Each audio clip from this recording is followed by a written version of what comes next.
மேல்மலையனூர் அருள்மிகு அங்காளம்மன் திருக்கோயில் தலைமை பூசாரி பூபதிராஜ் அவங்கக்கிட்ட பேசிகிட்டு இருக்கேன். இந்த சேனலுக்கு நிறைய பேர் சப்போர்ட் பண்ணிட்டுருக்கீங்க, ஃபேஸ்புக்கில் இணைஞ்சிருக்கீங்க. அங்காளம்மன் குழு தனியாக வச்சுருக்கேன். டெய்லி அமாவாசை எப்போ வருது, பௌர்ணமி எப்போ வருது, எந்தெந்த நாளில் என்னென்ன செய்யலாம் அப்படிங்கிற மாதிரி ஃபோன் பண்ணி நிறைய பேர் கேட்குறீங்க. அபிஷேகம், அர்ச்சனை, ஆராதனை, என்னென்ன பண்ணலாம், என்னென்ன பிரச்சனைக்கு என்னென்ன பரிகாரங்கள்லாம் கேட்டுட்ருக்கீங்க. தொடர்ச்சியாக சொல்லிட்டு வந்துட்டுருக்கேன். இந்த பதிவுகள் கேட்டு நீங்கள் பயன்பெறணும் தான் என்னோடய எண்ணம். அதுவும் இல்லாத பார்த்திங்கன்னா, மேல்மலையனூர் கோயில் இப்போ ஃபேமஸாக எல்லா இடத்துலையும் போயிட்டு இருக்காங்க. அம்மா நிறைய பேருக்கு தெரிய வருது. ஏன்னா இந்த கலியுகம் பல போராட்டங்கள், பிரச்சனைக்கு மத்தியில் தான் வாழ்ந்துட்டுருக்கோம். அப்படின்னும் போது இந்த அம்மாவோட வீடியோவானது நிறைய பேர் பப்ளிசிட்டி ஆகிட்டு இருக்குது. அதை பார்க்குறவங்க அத்தனை பேருமே கலியுகத்துலேருந்து விடுதலை ஆகணும் தான் நினச்சி வரும். அம்மா இந்த வீடியோ உங்களுக்கு வருதுனாவே அப்போவே ஏதோ ஒன்று அம்மா உங்ககிட்ட சொல்ல வராங்கன்றது நீங்கள் தெரிஞ்சுக்கலாம். ஏன்னா இது முடிய போகுது தான் கலியுகம். இந்த கலியுகத்தில் நல்லவங்க, கெட்டவங்க எல்லாருமே இருக்கிறாங்க. நம்மளை சுற்றி 80 பேர் 20 பேர் நல்லவங்கன்னு சொன்னால் 80 பேர் கெட்டவர்களாக தான் இருக்கிறாங்க. அந்த 20 பேர்களும் ஆன்மீகத்தில் இருக்கிறவங்க மட்டும்தான் நல்லவங்களாக இருக்க முடியும். மற்றவங்க எல்லாருமே பிரச்சனை வீட்டில் பார்த்திங்கன்னா பல கஷ்டங்கள், பிரச்சனைகள், தொந்தரவுகள் எல்லாமே இருக்குது. அப்படின்னு இருக்கும்போது தான் இந்த இடம் மலையனூர் அம்மா உங்களுக்கு கண்ணில் தென்படுறாங்க. தென்படும் போது இந்த இடத்துக்கு போனால் சில மாற்றங்கள் ஏற்படும். அதாவது திருப்பதி சென்று வந்தால் திருப்ப சொல்லுவாங்க. மலையனூர் சென்று வந்தால் மாற்றங்கள் வரும். அதாவது உங்களுடைய பிடித்த கர்மாவானது இந்த இடத்துல விளைகிறது. ஏன்னா அமாவாசை இரவு பூஜைங்கிறது எந்த ஒரு கோயில்லையும் கிடையாது. அமாவாசை இரவு பூஜைங்கிறது மேல்மலையனூர் அங்காள பரமேஸ்வரி கோயிலில் மட்டும்தான். அதுவும் அமாவாசை இரவு என்பது சூரியன், சந்திரன் எல்லாமே இல்லாமல் இருட்டில் நம்ம இருக்கிறோம் அப்படின்னும் போது தவம் கிடக்கும் போது அது பல மகிமை நமக்கு தருது. அதுதான் அதுதான் மலையனூருக்காக நிறைய பேர் வேண்டி வந்துட்டுருக்காங்க. நீங்கள் பார்த்துக்கிறது பார்த்தீங்கன்னா, அது அமாவாசைக்காக நிறைய பேர் வந்தாங்க. மேல்மருவத்தூர் மாலை போட்டுட்டு எக்கச்சக்கமான கூட்டங்கள் அமாவாசை ஆனால் வந்துட்டுருக்காங்க. புதிதாக வரவங்களுக்காக ஒரு செய்தி சொல்ல வரேன். என்னென்னா, அமாவாசைக்காக வராங்க. புதுசாக வரவங்க இந்த இடத்துக்கு வரணுன்னா ஃபஸ்ட்டு ஏற்கனவே வந்திருக்கணும். சாமி தரிசனம் பாருங்கள். அம்மாவில் என்ன வேணும்னு வரீங்களோ, என்ன பிரச்சனைக்காக வந்திருக்காங்களோ அந்த பிரச்சனைக்கு என்னென்ன பரிகாரங்கள் செஞ்சால் நல்லா தீர்வு கிடைக்கும்னு சொல்லிட்டு வெத்து நாளில் வாங்க. வெத்து நாளில் வந்தீங்கன்னா தான் சாமி தரிசனம் நல்லா பார்க்கலாம். ஞாயிற்றுக்கிழமை, அமாவாசை, பௌர்ணமி, விசேஷ நாட்கள்லாம் பார்த்திங்கன்னா எக்கச்சக்கமான கூட்டங்கள். ஏன்னு கேட்டிங்கன்னா, அம்மா அந்த அங்காளம்மனுக்கு நிறைய பேருக்கு குலதெய்வமாகவே இருக்குது. ஆடு வெட்டுவாங்க, கோழி வெட்டுறதுலேருந்து எல்லாமே காவு பூஜைகள் நிறைய கொடுத்துட்டு இருப்பாங்க. அதனால் பார்த்திங்கன்னா நிறைய குலதெய்வ வழிபாடுங்கிறதுக்காக நிறைய பேர் வராங்க. அதை தான் நீங்கள் பார்த்துட்ருக்கீங்க. அமாவாசைக்காக வந்தது. இது காலையிலேயே நான் ஷூட் பண்ணேன். ஏன்னா நைட்டில் இரவு ஊஞ்சல் உற்சவம் தாலாட்டு நிறைய பேர் போட முடியல. அதனால் பகலில் எப்படி இருக்குன்றதுக்காக தான் உங்களுக்கு எடுத்து போட்டுட்ருக்கேன். லைனில் நிற்கிறாங்க. இதே உள்ளே பார்த்தீங்கன்னா 100 ரூபா டிக்கெட்டு, 50 ரூபா டிக்கெட்டு, 10 ரூபா டிக்கெட்டு, ஃப்ரீ தரிசனம் எல்லாமே இருக்குது. உள்ளே உட்கார வச்சு ஒவ்வொருத்தரும் அப்படியே லைன் ஃபார்ம் பண்ணி போவாங்க. பார்த்தீங்கன்னா கிட்டத்தட்ட ஒரு 100 ரூபா டிக்கெட்டே பார்த்தீங்கன்னா 4 மணி நேரம் 5 மணி நேரம் ஆகும். அப்படி இருக்கும் இந்த கூட்டங்கள் அதிகமாக வரும். இன்னும் இப்போ 10 ரூபா ஃப்ரீ தரிசனம்லாம் பார்த்தீங்கன்னா 6, 7 மணி நேரம் 8 மணி நேரம் கூட ஆகிடும். அதுக்கு தேவையான பொருள்லாம் நம்ம எடுத்துகிட்டு போகணும். புதுசாக வர்றவங்க பார்த்திங்கன்னா எதுவுமே தெரியாமல் உள்ளே நுழைஞ்சிட்டு வெளியே வர்றதுக்கு உண்டான வாய்ப்புகள் இல்லை. வெளியே வர முடியாது. ஏற்கனவே வந்தவங்க தான் அவங்களுக்கு மட்டும்தான் தெரியும். ஏன்னா ஒரு சில கோயிலெலாம் போனீங்கன்னா, திருப்பதி பார்த்திங்கன்னா ஒரு நாள் ஃபுல்லாகவே இருப்போம் இல்லையா? அந்த மாதிரி தான் இந்த மலையனூர் மாறிக்கிட்டு வந்துட்டுருக்கு. அதனால் புதிதாக வர்றவங்க யாருமே இந்த இடத்துல போனால் எவ்வளோ நேரம் நிற்க வேண்டியிருக்குன்னு எல்லாத்தையும் பார்த்துட்டு அதுக்கப்புறம் நில்லுங்க. இல்லைனா நீங்கள் ஊஞ்சல் உற்சவத்தை பார்த்தாவே போதும். அமாவாசை அன்னைக்கு வரவங்க ஊஞ்சல் உற்சவத்தை பார்த்தாவே போதும். அந்த ஊஞ்சலுக்காகவே என்ன பண்ணணும்னா, ஒரு 6 மணிக்குள்ளலாம் கிட்ட போய் நீங்கள் பார்க்கலாம். நிறைய பேர் கேட்குறீங்க, டோக்கன் எதனா இருக்குதா, உள்ளே போகிறதுக்கு எதனா வழி இருக்குதா, இல்லை கிட்ட போய் நிற்கிறோம்னா என்ன பண்ணணும் அப்படின்னு சொல்லிட்டு ஃபோன் பண்ணி கேட்குறீங்க. அவங்களுக்கெல்லாம் என்ன சொல்கிறேன்னா, 6 மணிக்கு நீங்கள் போயிட்டீங்கன்னா, ஏன்னா 11 மணிக்கு தான் அமாவாசை ஊஞ்சலுக்கு தாலாட்டுக்கு மேலே ஏறுவாங்க. 12 மணிக்கு ஊஞ்சல் தாலாட்டு முடிஞ்சு அம்மா கீழே இறக்கிட்டு விட்டுருவோம். அந்த இரவு நேர பூஜைகள் பண்ணுறதால நமக்கு நிறைய மாற்றத்தை உருவாக்கும். அதே மாதிரி பார்த்திங்கன்னா, அமாவாசை அன்னைக்கு வர்றவங்க நிறைய பேர் தூங்குறீங்க. அமாவாசை அன்னைக்கு வர்றவங்க நிறைய பேர் தூங்குறீங்க. படுத்துக்கிட்டு இடம் பிடிச்சிக்கிட்டு படுத்து தூங்குறீங்க. நிறைய பேர் பார்க்குறோம். தலைமை குருக்களாக நாங்கள் சொல்லும்போது அந்த பதிவுகள் கேட்கணுன்னு தான் கொடுத்துருக்கோம். ஏன்னா நம்ம வந்திருக்கிறோம், ஒரு நாளாவது அம்மாவுக்காக பிரச்சனையோடு தான் வந்திருக்கிறோம். பிரச்சனை இல்லாமல் யாரும் வரலை. இந்த இடத்துக்கு வரும்போது எல்லாம் பிரச்சனையோடு தான் வரும். ஒரு பிரச்சனை போனால் தீர்வு கிடைக்குமான்னு தான் வரும். அப்புறம் தூங்கி பிரயோஜனமே இல்லை. அந்த தூங்குகிற நேரம் உட்காந்து தியானம் பண்ணுங்கள், மந்திரங்கள் சொல்லுங்கள். என்ன பிரச்சனைக்காக வந்திருக்கணும் அந்த பிரச்சனையே சொல்லுங்கள். அதுவே மந்திரமாக மாறிடும். அம்மாவுடைய மந்திரங்கள் சொல்லலாம். விளக்கு ஏற்றி வச்சுக்கிட்டு என்ன நினச்சி வந்தீங்களோ அதுவே மந்திரங்கள் தெரியாதவங்க மந்திரங்கள் கேட்டு தெரிஞ்சுக்கலாம் என்னென்ன மந்திரங்கள் சொல்லலாம் அப்படின்னு. அப்படி இல்லைன்னா அவன் சொல்லிட்டு என்ன பிரச்சனைக்காக வந்தீங்களோ அந்த மந்திரங்களாக சொல்லுங்கள், அழுதுகிட்டு சொல்லுங்கள் உங்களுடைய பிரச்சனைகள் என்னவோ. ஏன்னா மற்றவங்கக்கிட்ட சொன்னால் நமக்கு ஆறுதல் கிடைக்காது. அது அம்மாவோட எல்லையிலே அம்மாக்கிட்ட சொல்லும்போது தான் அந்த ஆறுதல் கிடைக்கும். அழுதுகிட்டே உங்களுடைய பிரச்சனை இதுக்காக வந்துருக்கம்மா, நான் பல கஷ்டங்கள் போராட்டத்துக்கு மத்தியில் தான்மா வந்திருக்கேன், எனக்கு ஒரு நல்ல மாற்றங்கள் கொடுமா. நீங்கள் எப்போ கண்ணீர் விடுறீங்களோ அப்போவே அம்மா உங்கள் வீட்டுக்கு இறங்கி உங்களுக்கு நல்ல ஒரு விமோசனம் கொடுப்பாங்க. அடுத்த அமாவாசைக்கு வரும்போது நிறைய மாற்றங்கள் உருவதை நீங்கள் பார்க்கலாம். அதனால தான் சொல்கிறது. அதேமாதிரி பார்த்திங்கன்னா வீட்டில் அங்கேருந்து கிளம்பும் போதே அம்மனை மனதில் நினச்சிக்கிட்டே வரணும். நினச்சிக்கிட்டே பஸ்ஸில் ஏறும்போது வேறுகிட்டையும் பேசாமல் கொள்ளாமல் வாங்க. அம்மனை மனதில் நினச்சி அம்மாவை நம்ம பார்க்க போகிறோம், இன்றைக்கி ஊஞ்சல் தாலாட்டு பார்க்க போகிறோம். இந்த மேல்மலையனூர் ஏன் வரணும், அமாவாசைக்கு தான் வரணுமா இல்லை மற்ற நாட்கள் வந்தால் நல்லா இருக்குமா அப்படிங்கிறது தெரிஞ்சுக்கணும். ஏன் அமாவாசை அன்னைக்கு மட்டும் ஏன் போகணும்னு சொல்கிறாங்க, ஏன் மற்ற நாளில் போய் பார்த்தா என்ன அப்படின்னு கேட்டிங்கன்னா, அமாவாசை பார்த்திங்கன்னா மாசி மாதம் சிவராத்திரி அன்றைக்கு தான் சிவனுக்கு பிரம்மகத்தி தோஷம் நீக்கப்பட்டுருது. அதனால் பார்த்திங்கன்னா அவர் பிரம்மகத்தி தோஷம் அவருடைய கையில் இருந்த கபாலமானது விடுதலை வருது. விடுதலை ஆனவுடனே அவர் என்ன பண்ணுறாரு, அன்னைக்கு நாள்லேயே திருவண்ணாமலையில் மலையாக அவர் காட்சி கொடுக்குறார். அதான் லிங்க வடிவில் மாறுறார். அன்றைக்கி பார்த்திங்கன்னா அந்த மாசி மாதம் மகா சிவராத்திரி அன்று தான் அவருக்கு பிரம்மகத்தி தோஷம் நீக்கப்பட்ட உடனே அவர் லிங்க வடிவில் பார்க்கலாம். அதுக்கப்புறம் பார்த்திங்கன்னா எல்லா இடத்துலையும் லிங்கமாக தான் தோற்றம் பண்ணிருக்கிறாரு. மலையனூர் கோயிலில் மட்டும்தான் அவருடைய உருவச்சிலை சின்னதாக உருவம் இருக்கும். அம்மாவுடைய தோஷம் இந்த இடத்துல விலகுது. அதனால் பார்த்திங்கன்னா அந்த அமாவாசையான விரத வழிபாடு ஏன் கடைப்பிடிக்கிறாங்கன்னு சொன்னால், நம்ம கர்மாவானது விலகிடும். சிவனுக்கு 12 ஆண்டுகள் கழித்து தான் அந்த அவருடைய பிரம்மகத்தி தோஷமானது நிவர்த்தி ஆகுது. அதனால் பார்த்திங்கன்னா உங்களுடைய கஷ்டங்கள் பிரச்சனைகள் அமாவாசையான போனால் தொடர்ந்து போயிட்டே வந்தோம்னா நம்ம கர்மாவானது கொஞ்சம் கொஞ்சமாக குறைஞ்சி நமக்கு ரிலீஃப் ஆகுன்றதுக்காக தான் இந்த இடத்துக்கு வராங்க. வரும்போது கடுமையான அந்த விரதத்தோடு வரணும். இங்கே பாருங்கள், அங்கே பிரகாணம் வந்துகிட்ருக்காங்க. சாப்பிடாம அதாவது நம்ம அவரே சிவனே என்ன பண்ணுவார்னா உணவு இல்லாமல் தவித்தார்னு சொல்கிறாங்க. 10 வருஷம் 12 வருஷமாக அவருக்கு இந்த இடத்துல விடுதலை ஆகுது. நம்மளுடைய கஷ்டங்கள் பிரச்சனைகள்லாம் இருக்கும்போது நம்ம ஒரு நாளுக்காவது முடிஞ்ச அளவுக்கு உணவு அருந்தாமல் நீர் அருந்தாமல் அம்மனை பார்க்கணும். ஒரு நாள் ஃபுல்லாகவே தியானம் பண்ணணும். அம்மனுக்காக நம்ம நேர்த்திக்கடன் செலுத்தணும். நடைபயணம் வரலாம், அங்க பிரதர்சனம் வரலாம். ஒன்றும் அம்மாவுக்காக என்னென்ன மாதிரிலாம் செய்யலாம் நம்ம உங்கள் மைண்டுக்கு தோணும், உங்களுக்கே மனசுக்கு தோணும் இந்த மாதிரி இருந்தால் நல்லாயிருக்குன்னு சொல்லிட்டு அந்த மாதிரி இருங்க. அந்த மாதிரி மனசில் முழு கவனமும் நம்ம அதில் பண்ணோம். அமாவாசைக்கு பண்ணும்போது உனக்கு நிறைய மாற்றங்கள் உருவாகும். அதேமாதிரி ராகு கேது தோஷங்கள்லாம் இருந்தால் இந்த இடத்துல விலகும். ஏன்னா அம்மாவே புற்றாதான் உருவெடுத்திருக்காங்க. அதனால் ராகு கேது தோஷம் விலகும், பிரம்மகத்தி தோஷம் விலகும்.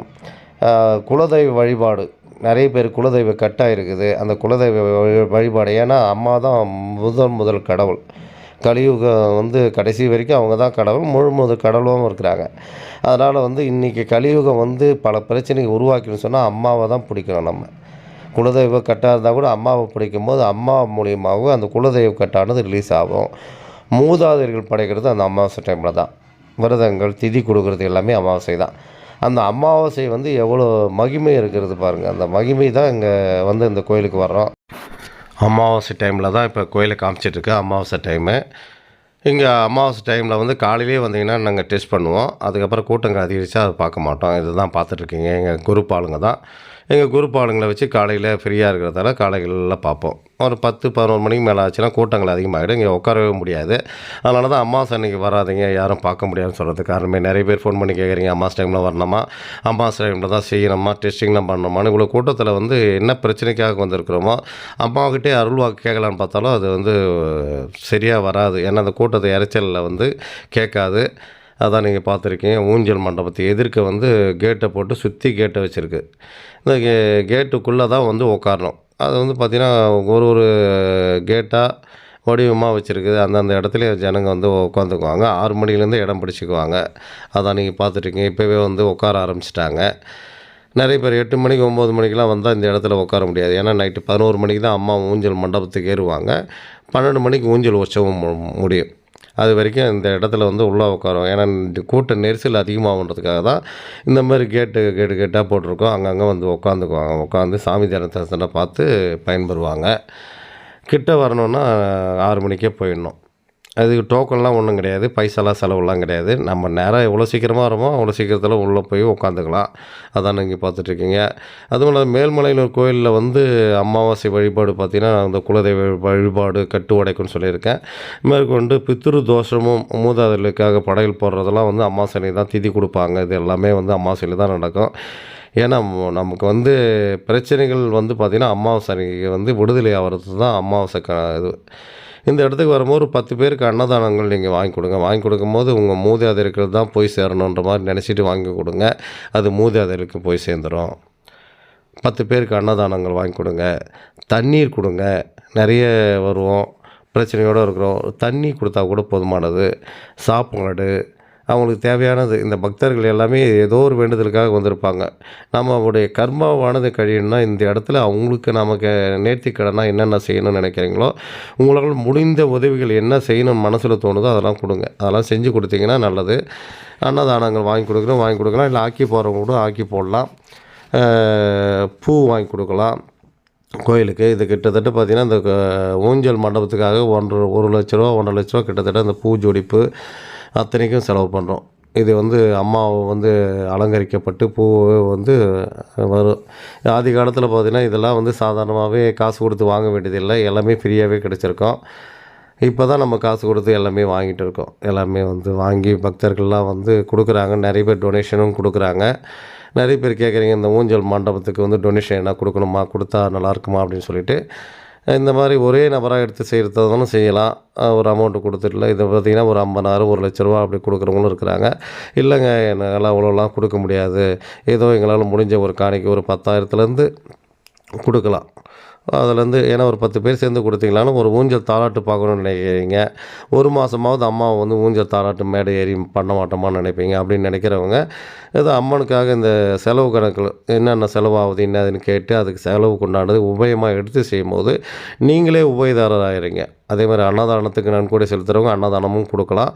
அவங்களே வந்து உபயதாரர் இருந்து அன்னதானத்தை சாப்பிட போறதுக்கு கோயிலுக்கு வந்து உங்களுக்கு ஒரு நாள் என்ன எவ்வளோ சாப்பாட்டுக்கு எவ்வளோ செலவாகுதுன்னு கேட்டு அத பண்ணலாம். அபிஷேகம் பண்ணலாம். டெய்லி ஏன்னா பார்த்தீங்கன்னா, ஒரு சில கோயில்லாம் பார்த்தீங்கன்னா, ஒரு குறிப்பிட்ட நேரம் மட்டும் தான் அபிஷேகம் பண்ணுவாங்க. இந்த கோயில்ல வந்து ஞாயிற்றுக்கிழமை, வெள்ளிக்கிழமை, அமாவாசை, பௌர்ணமி, விசேஷ நாட்கள்ல மட்டும்தான் வெள்ளி கலசம் போட்டிருக்கும். மத்த நாள்ல எல்லா நாளும் அபிஷேகம் பண்ணுறோம். காலையில 6 மணிலேருந்து நைட்டு 9, 7 மணி, 8 மணி, 9 மணி வரைக்கும் அபிஷேகம் பண்ணிகிட்டு இருக்கோம். எந்த கோயில்லையும் அந்த மாரி பண்ண மாட்டாங்க. ஏன்னா, இந்த அம்மா வந்து எல்லாருக்குமே ஒரு இப்போ பார்த்துட்ருக்கீங்க அவங்க சாமியார்கள் வந்து இந்த இடத்துல வந்து பழம் சுத்தி போடுவாங்க. பழம் சுத்தி போட்டுட்டு அதுக்கப்புறம் கோயில் உள்ள போகிறவங்க போவாங்க. இவங்க எல்லாம் பழம் சுத்தி போடுறவங்க தான். இங்க சாமியார்கள் இருக்காங்க, பூசாரிகள் இருக்கிறாங்க. அதை தான் பார்த்துட்ருக்கீங்க. புதிதாக வரவங்களுக்கெல்லாம் இதெல்லாம் வந்து தெரியணும்னு தான் ஏன் இந்த இடத்துக்கு போகிறோம், அமாவாசைக்கு போனா என்னென்ன செய்யணும், என்னென்ன பண்ணா நல்லாயிருக்கும் அப்படிங்கிற விஷயங்கள தான் தொடர்ச்சியா நான் குடுத்துட்டு வந்துட்டுருக்கேன். அத பார்த்து நீங்க பயன்பெறலாம். மேற்கொண்டு பார்த்தீங்கன்னா, இந்த கோயில்ல வந்து ஆடு, கோழி இது எல்லாமே காவு குடுக்கறது பழக்கம். இந்த இடத்த பார்த்தோன்னா வந்து எலுமிச்சம்பழம்லாம் சுத்தி போடுவாங்க. உடம்பு சரியில்லாதவங்க, நீண்ட நாள் நோயில படுத்துட்டு இருக்கவங்க, ஆஸ்பத்திரி கையுமா சுத்திட்டு இருக்கிறவங்க, இவங்கெல்லாம் வந்து இங்க வந்து நம்ம வந்து ஒரு திஷ்டி கழிக்கிற மாரி ஒரு கழிப்புக்கு எடுத்தோம்னா நமக்கு நல்லாயிருக்கும். ஏன்னா ஆஸ்பத்திரியில பார்த்தீங்கன்னா, எல்லாமே நார்மல் சொல்லுவாங்க. டெஸ்டிங் பண்ணுவீங்க, எல்லாத்தையும் டெஸ்ட் பண்ணி பார்ப்பீங்க. எல்லாமே நார்மல். ரொம்ப நாளாவே இந்த பிரச்சனை இருக்குங்க. இந்த பிரச்சனை எனக்கு தீராதவே இருக்கு அப்படின்னு நினைக்கிறவங்க, அம்மாகிட்ட கேட்கும்போது ஒரு சில கெட்ட சக்தியானது நம்ம உடம்புல ஆட்டி படைக்குன்னா, அதில வந்து மெடிக்கல்லாம் எதையுமே காட்டாது. எல்லாமே நார்மலா தான் இருக்கும். அது இந்த இடத்துல வரும்போது என்ன ஆகுதுன்னா, அத நீங்க ஒரு சுத்தி போறத நீங்களே கூட சுடுகாட்டு எல்லையிலே இந்த கோயில் இருக்கிறதால, சாமியார்கள்லாம் இருக்கிறாங்க. அங்க இருக்கிறவங்ககிட்ட கொமுட்டிக்காய், ஊமத்தங்காய், எலுமிச்சங்காய், பூசணிக்காய், அதான் கூட கோழி இது எல்லாம் வச்சு சுத்தி போடுவோம். சாதாரணமா சுத்தி போட்டுங்க. சுத்தி போடும்போது உங்க உடம்பு வலியிலேருந்து கொஞ்சம் ரிலீஃப் கிடைக்கும். இல்ல சக்கரங்கள் தான் போட்டு செய்யணும்னு சொன்னா, முறையா செய்யணும்னு சொன்னா, அம்மாகிட்ட வந்து பம்படிச்சு வாக்கு கேட்டு, அந்த பிரச்சனை அவங்களுக்கு என்ன எவ்வளோ நாளா இருக்கு, எங்கெங்க போயிருக்கு, என்னென்ன பண்ணியிருக்காங்க, எங்கெங்க பண்ணாங்க, என்னென்ன தீர்வு கிடைக்கலன்னு பார்த்து, அத நாங்க பண்றோம். அத பண்ணும்போது என்னன்னா, அவங்களுக்கு வந்து ரிலீஃப் ஆயிடும். நெறைய இடத்துல நான் பார்க்குறேன். பார்த்தீங்கன்னா, அவங்க வந்து சும்மா ஜாட்டி எடுத்துன்னு அடிக்கிறதும், முடிய வந்து நெறைய இடத்துல கட் பண்ணுறதும், முதுகுல அடிக்கிறதும், இதெல்லாம் வித்தை காட்டுவாங்க. அந்த வித்தைய காட்டி நெறைய பேர் ஏமாந்து போறீங்க. அந்த மாரி போகாதீங்க. இங்க வாங்க, நாங்கள் உங்களுக்கு வந்து சரியான தீர்வு இந்த இடத்துல வந்து மலையனூர் போனால் தீர்வு கிடைக்குங்கிறது நிறைய பேருக்கு தெரியும், கேட்டு பாருங்கள். இப்போ ஊஞ்சல் சன்னதிக்காக தான் அம்மா வந்து பூ அலங்காரத்தோடு இருக்காங்க. அதான் நீங்கள் பார்த்துட்ருக்கீங்க. அம்மா வந்து அமாவாசை அன்னைக்கு வந்து பூ அலங்காரத்தோடு இந்த மாதிரி பூ ஜோடிப்பு இங்கேயும் வச்சுருப்போம். ஊஞ்சல் மேடையில் வந்து நீங்கள் பூ ஜோடிப்பை பார்த்துருப்பீங்க. அதான் நீங்கள் பார்த்துட்ருக்கீங்க. அம்மா வந்து இந்த மந்திரங்கள்லாம் வந்து நிறைய வேலை செய்யும். சக்கரங்கள், மந்திரங்கள் இந்த கலியுகத்துக்கு தேவை. ஓம் காளி பகவதி பைரவி என்னை எதிர்த்து வந்த எதையும் கட்டு, கடுகவன பட்சியை கட்டு, மிருகத்தை கட்டு, ஓம் காளி, ஓம் ருத்ரி, ஓங்காரி, ஆங்காரி ஆடுங்களை கட்டி நீ சபையை கட்டு, சத்துரை கட்டு, எதிரியை கட்டு, எங்கேயும் கட்டு, சிங் பங் லங் லங், ஓம் சிவாய நம சிவாய நம, ஓம் ஸ்ரீம் க்ளீம் வாம நம சிவாக. அந்த பாருங்கள், பூ வந்து ஜோடிப்பு எவ்வளோ அழகாக பிரம்மாண்டமாக வச்சுருக்கு பாருங்கள். இந்த மாதிரி அம்மனுக்காக வந்து நீங்கள் எதை வேணாலும் எடுத்து செய்யலாம். உங்கள் மனசில் என்ன தோணுதோ, பூ வேறு எந்த பூக்கள் வாங்கி கொடுக்கலாம், இல்லை ஒரு தங்கம் செய்கிறவங்களா இருந்தால் தங்கத்தாலே அம்மனுக்கு என்ன அலங்கரிக்கலாமோ செய்யலாம். உங்கள்கிட்ட என்ன தொழில் செய்கிறீங்களோ அந்த தொழிலாகவே அம்மாவுக்கு என்ன செய்யணுமோ அதை செய்யலாம். நிறைய பேர் ஃபோன் பண்ணி கொடுக்குறாங்க. யாரும் வந்து அம்மாவுக்காக வந்து கொடுத்ததால தான் இன்றைக்கி அம்மா வந்து நிறைய அளவு சேஞ்சஸ் ஆகி மேல்மலை கோயில் வந்து இந்த அளவுக்கு வளர்ந்துருக்கு. இல்லைனா வளர்ந்துருக்க வாய்ப்பில்லை. இது ஈரோடு மண்டபம், மக்கள் மண்டபம்னு சொல்லிட்டு மண்டபம் கட்டினாங்க. அதேமாதிரி சேலத்துக்காரங்க, பெங்களூரு, சென்னை நிறைய வர்றது பார்த்திங்கன்னா இவங்க தான் அதிகமாக வர்றாங்க. இப்போ வந்து கோயம்புத்தூர் எல்லா ஊர்லேயும் தெரிய வருது அம்மா வந்து லீலைகள்லாம் வந்து. ஏன்னா நிறைய இந்த செய்வினை கோளாறு, பேய் பிசாசு, பில்லி சூனியம், மோகினி, வைப்பு, கட்டு உடைக்கிறது, அளவு போடுறது எல்லாமே இந்த கோயிலில் வந்து ஃபேமஸாக வந்துட்டுருக்கு. இது நிறைய பேர் தெரியாது. இது நாங்கள் ரொம்ப நாளாக பயன்படுத்திகிட்டு இருக்கோம். இது தெரியாமல் இருக்குதுன்னு தான் இப்போ வீடியோ போட்டு உங்களுக்கு நாங்கள் தெரியப்படுத்துகிறோம். இந்த இடத்துல வந்தீங்கன்னா கேரண்டியாக நாங்கள் கொடுக்குறோம். மற்ற இடங்களில் வந்து செய்கிறவங்க எல்லாமே ஏமாந்து போகிறாங்க. அதனால தான் இப்போ வீடியோக்குள்ளே நாங்கள் தொடர்ச்சியாக வந்துட்டுருக்கோம். ஏன்னா 4 இடத்துல 5 இடத்துல 10 இடத்துல பார்த்துட்டு முடியாமல் வெறுத்து போய் நின்ன பிறகு தான் இந்த வீடியோவே அவங்களுக்கு வர ஆரம்பிச்சிருக்கு. சரி பார்ப்போம், திருப்பியும் வந்து மலையனூர் கோயிலுக்காக போகலாமான்னு சொல்லிட்டு தான் அப்புறம் தான் கேட்டு வராங்க.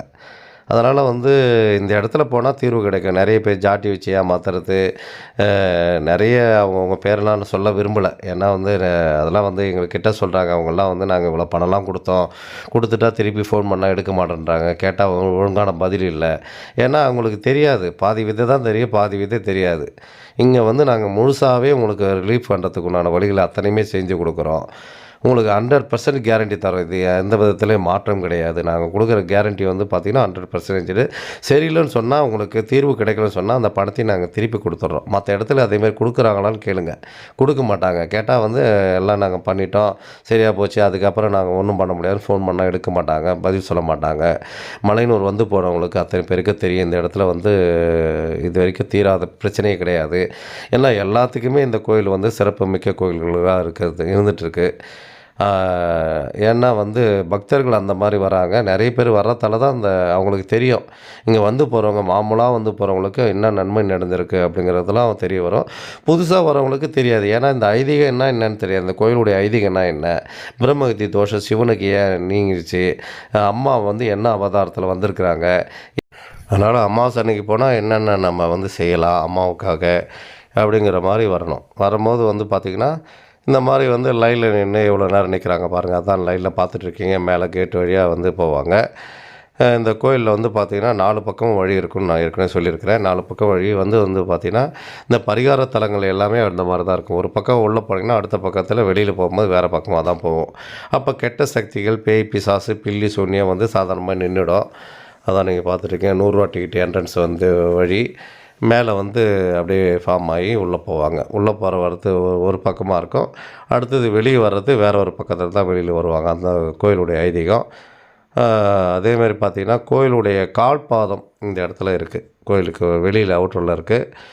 ஒரு சில கோயில்களுக்கு மட்டும்தான் அந்த கால்பாதம் இருக்குது. அந்த பாதம் இருக்கிறது என்னென்னா, நாங்கள் வந்து இருக்கிறோம், இந்த இடத்துல இருந்தோம் அப்படிங்கிறத காட்டுறதுக்கு தான் கால்பாதம் இருக்கும். கால்பாதமும் இருக்குது. உள்ளார போனீங்கன்னா புத்த அம்மா வடிவெடுத்திருப்பாங்க. பின்னாடி வந்து அம்மாள் வந்து சிவனும் சக்தியும் சேர்ந்த மாதிரி பின்னாடி இருப்பாங்க. இது அமாவாசை டைமில் வந்தீங்கன்னா தெரியாது. உள்ளே போனீங்கன்னா பார்த்தீங்கன்னா தெரியாது. சிவன் இருக்கிறது தெரியாது, அம்பாள் இருக்கிறது மட்டும் தான் தெரியும். ஏன்னா சின்ன உருவமாக இருப்பார். பக்கத்தில் பார்க்குறது ரொம்ப கஷ்டமாக இருக்கும். நிறைய பேருக்கு தெரியறதில்ல. அம்மா சனிக்கே வந்திருப்பாங்க. சிவனை நான் பார்த்ததே இல்லையே, உள்ளார சிவன் இருக்கிறாரான்னு கேட்டிருக்காங்க. ஏன்னா அந்த மாதிரி இருக்கும். இங்கே பார்த்தீங்கன்னா லைனில் உள்ளே போய் உட்காடுறாங்க. உள்ளே போய் உட்காந்து அவங்க வந்து வெளியில் வர்றதுக்கு 6 மணி நேரம், 5 மணி நேரம், 6 மணி நேரம் ஆகிடும். ஏற்கனவே வந்தவங்களுக்கு தான் தெரியும். இந்த டைம்லாம் உள்ளே உட்காந்துட்ருக்காங்க பாருங்கள், பக்தர்கள் எல்லாமே உட்காந்துட்ருக்காங்க. இது எல்லாமே ரூ. 100 கேட்டு வந்து. அதுக்கு அந்தாண்ட ரூ. 50 இருக்குது, ரூ. 10 இருக்குது, ஃப்ரீ தரிசனம் இருக்குது. இந்த மாதிரி ஒவ்வொரு பெட்டியில் அடைச்ச மாதிரி திருப்பதியில் எப்படி இருக்குதோ அதேமாரி தான். என்னென்னா வந்து இங்கே வந்து தண்ணி, சாப்பாடு, உங்களுக்கு தேவையானது எல்லாத்தையுமே எடுத்துகிட்டு போயிடணும். வயசானவங்க, குழந்தை வச்சுக்கிறவங்க இவங்கெல்லாம் வந்து அதுக்கு தகுந்த மாதிரி பிளான் பண்ணி உள்ளே போங்க. உள்ளே போயிட்ட பிறகு அதுக்கப்புறம் கேட்கணுன்னாலும் கிடைக்கும். ஒரு சில பொருள் மட்டும் வாங்கலாம். சாப்பாடு, தண்ணி எல்லாமே உள்ளவே கிடைக்குது. ஒரு சில பொருள்லாம் வாங்க முடியாது. அதனால் அதுக்கு தேவையான பொருள் உங்களுக்கு தேவையானது என்னென்ன வேணுமோ எடுத்துகிட்டு உள்ளே போய் நின்னுங்க. அப்போ தான் வந்து சாமி தரிசனம் பார்க்கலாம். அம்மாவை பார்க்கும்போது அம்மாவை மனசில் வேண்டிக்கிட்டு அம்மாவுக்காக என்னத்துக்காக வந்திருக்கிறோம் அந்த மனசை வந்து ஒருங்கிணை பண்ணி தியானமாகவே பாருங்கள். அம்மாவை எப்போ நம்ம உள்ளே போகிறோமோ அதேமாதிரி உள்ளே போனீங்கன்னா கருவறையில் வந்து பார்த்திங்கன்னா ஒரு நறுமணங்கள் வீசும். ஒரு சில கோயில்களுக்கு மட்டும்தான் அந்த அட்மாஸ்பியரே தெரியும். அந்த கோயிலுடைய காந்த அலைகளானது நம்ம உடம்பு பட்டு அதுக்காக தான் இந்த இடத்துக்கே வர்றோம். அந்த பவர், அதாவது பேட்ரின்னு சொல்லுவாங்க இல்லையா, மேக்னெட் பவர் வந்து அந்த பவர் எடுக்கிறதுக்காக தான் இந்த இடத்துல வரோம். ரொம்ப எவ்வளோ நேரம் நம்ம காத்துட்ருக்கோமோ அவ்வளோ நேரம் வந்து பவர் ஆனது நம்மளுடைய மனதுக்கு வந்து தெம்பளிக்கிற மாதிரி இருக்கும். சார்ஜ் போட்டுக்கிற மாதிரி மாதத்துக்கு ஒரு தடவை அமாவாசை அன்னைக்கு வந்திங்கன்னா சார்ஜ் ஏற்றிக்கலாம். சார்ஜ் ஏற்றிட்டு திருப்பி நம்ம வந்து கடமைகள் சரியான கடமைகள் என்னென்ன செய்யணுமோ அத்தனையுமே செஞ்சுட்டு வரலாம். அந்த மாதிரி செய்யும்போது உங்களுக்கு வந்து அமாவாசையானது நல்ல நல்ல மாற்றங்கள் ஏற்படும். நீங்கள் பார்த்துட்ருக்கீங்க இந்த சேனலுக்காக சப்போர்ட் பண்ணுங்கள். நான் தொடர்ச்சியாக கொடுக்குற வழிபாட்டு முறையெல்லாம் கடைப்பிடிங்க. மேற்கொண்டு வந்து பார்த்திங்கன்னா என்னை கான்டாக்ட் பண்ணணுன்னா என்னுடைய நம்பருக்கு வந்து கான்டாக்ட் பண்ணலாம். நன்றி, வணக்கம். என்னுடைய தலைமை பூசாரி பூபதி ராஜா.